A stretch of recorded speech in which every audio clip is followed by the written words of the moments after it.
Hi, I'm Chip Stites, and this is The Laughing Retirement. Today, we're going to talk about a not so laughing matter. I've talked about beta before on the financial side of things as being a measurement of risk. It's not really. As a matter of fact, Warren Buffett has said multiple times, beta is not a measure of risk. Beta is actually a measure of price movement. And so we're going to talk a little bit about that today and why I use it as a measure of risk in some ways and how it is important to my portfolio. So let's go. We're going to take a look at this. We're going to take a look at that. There we go. Beta. The mystery, the myth, and the truth. Most people think of beta as a measurement of risk, and it's not. But it's still extremely useful for doing that. So we're going to talk about this a bit today. Investopedia says beta, used in finance, denotes the volatility or systematic risk of a security or portfolio when compared to the market. Beta is the risk of price movement of your stock or portfolio against the market, usually measured by the S&P 500. Beta is not the inherent risk that you take when you buy a stock.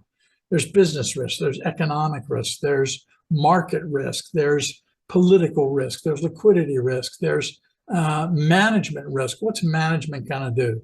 There are all kinds of different risks, and beta does not measure risk. What beta does, in a way, is it measures the results of that risk as displayed by price movement. So let's talk about this a little bit. What beta can and cannot tell you. Beta could show you the price movement of something over a long period of time. Now, the graph you're looking at right here is the price movement of the S&P in orange versus SGU, which is Star Group Utilities. It's one of my favorite stocks. The last time I showed this to people, I had a guy say, why are you using that stock? That stock went down to almost nothing in 2000. In other words, this individual had to go back 24 years to find something that didn't work. Now, I'll take 1 year out of 24 with any stock you got. I'll take it. And I'll take what Star Group Utility has done over time because they also pay a very nice dividend. They also have a beta of about half of market risk, 0.47. So the S&P 500 has a beta of 1. Now, you're looking at some of those results. This is the S&P 500 right here, and this is Star Group Utilities. Now, if you were just looking at that, you'd say, well, no, wait a minute. Star Group Utilities has a whole lot more up and downs than the S&P 500 does. And this is actually from about February 2024 to January of 2025. You're looking at a year here, not 5 years, not 10 years. But beta is usually measured from 3 to 5 years. So this is not really a good measurement of beta, but I wanted to show you something. If you look here, this is zero return right here. And over a year, this is 22% return of the S&P 500. If you look at Star Group Utilities, this is zero right here, and this goes to somewhere around, you can see it up here at 10%. Here's another one that's close to 10%. So during that period of time, SGU went up about 0.47 of what the market went up. So the market goes up 22%. And if I take 22% and I multiply it by 0.47, I get about 10.34. So if you had a reinvested dividends along here, you would have about a 10.34% return, a little bit less on that month at that time. But that's what beta does. Beta shows you over a period of time what your price is likely to do. Let's take a look at how we could use that. It can tell you that if the S&P goes up 10% and you're taking half of market risk, you're going to go up 5, give or take, over a long period of time. It can tell you that if the stock goes down 20%, you can expect to lose 10 if you have a beta of 0.5. So the market is 1, and then your beta will vary over here between 1.5 and down a half or less. I have stocks that are actually negative betas. Gold often has a negative beta because the market will go up 10 and gold will lose. The market goes down 20 and gold's going to gain.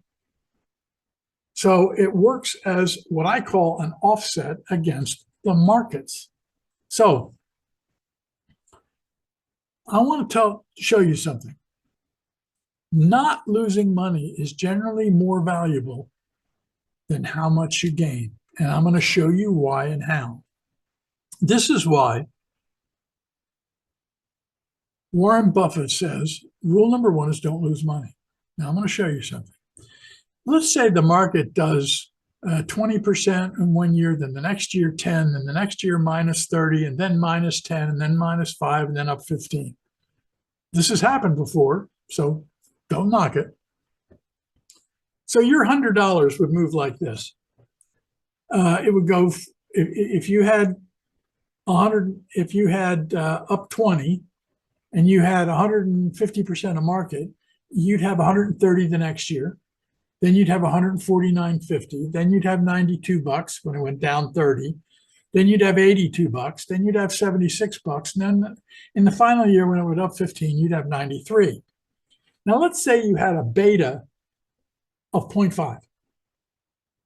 Okay, so the first year you'd have 110. Then you'd have 115. Then you'd have 98. Now you'll notice when the market lost 30 and you were taking 150% of market risk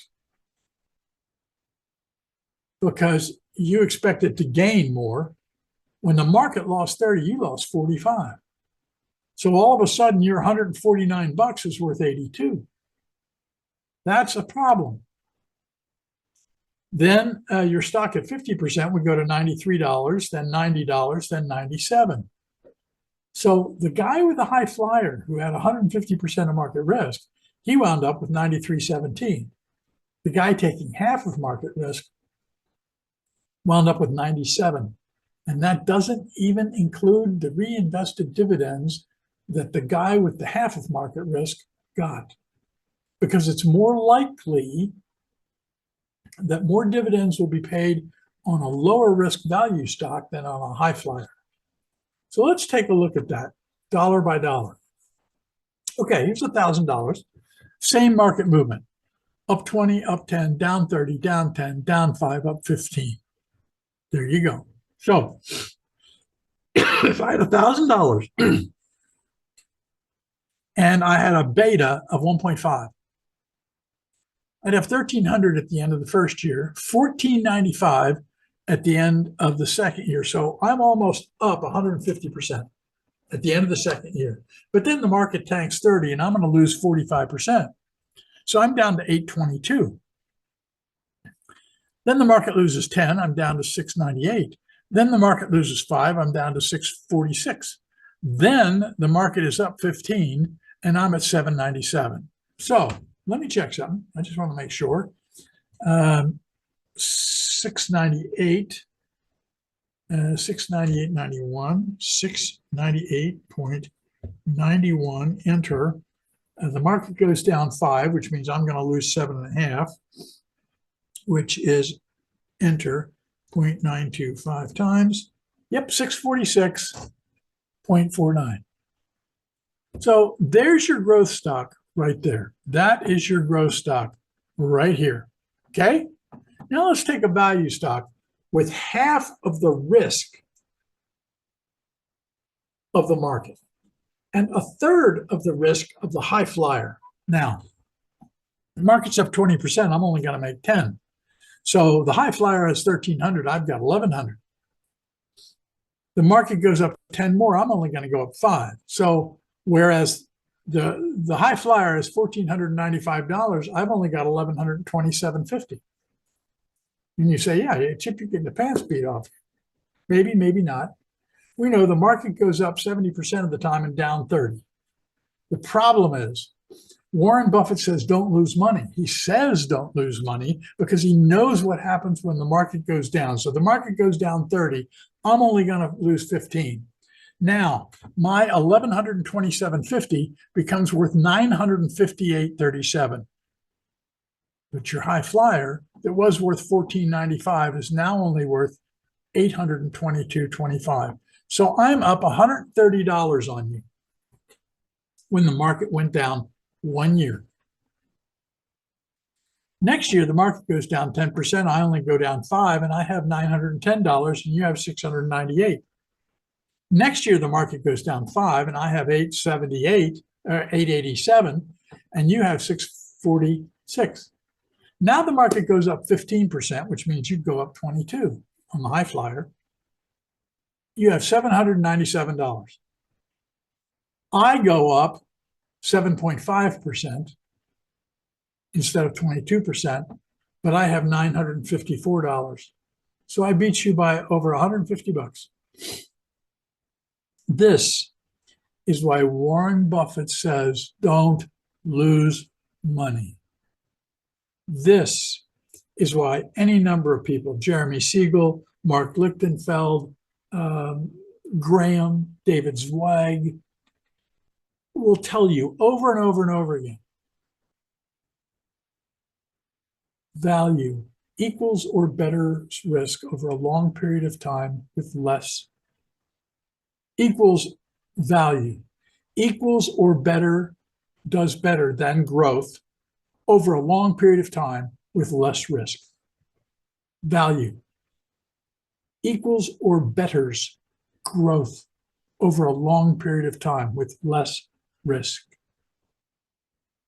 This is why Warren Buffett, right here, this is why Warren Buffett says, don't lose money.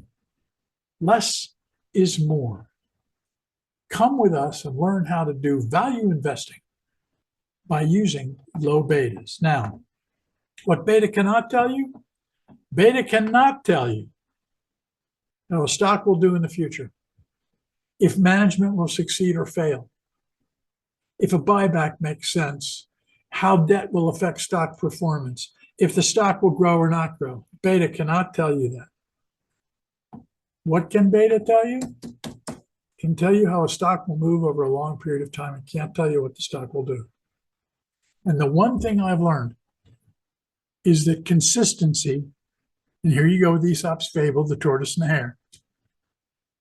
That turtle beat that rabbit because consistency over a long period of time, a low beta, paying dividends, being reinvested, or even if they're taken out, consistency will beat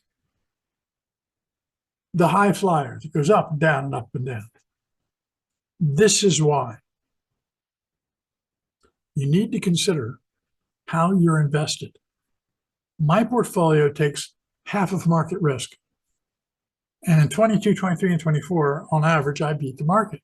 Not by much, because I'm reinvesting my dividends. I'm looking carefully at what my portfolio can and can't do.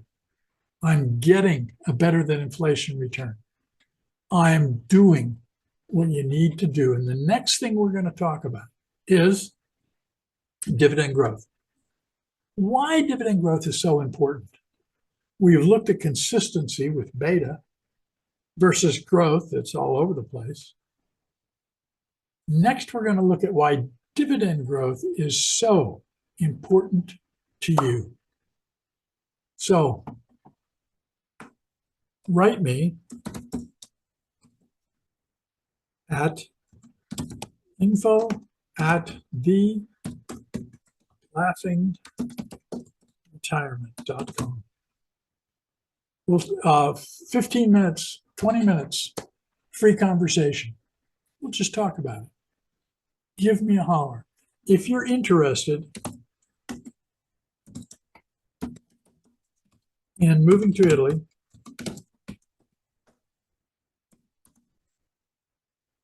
retirement camp.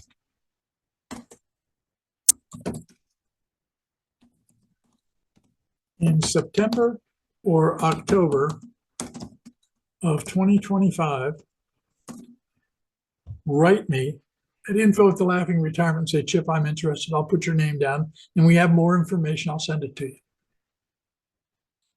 Look at our videos. Look at how we handle our money. Look at how easy it is. I know you've been told you can't do it because you don't have the background, you don't have the education. I can give you that.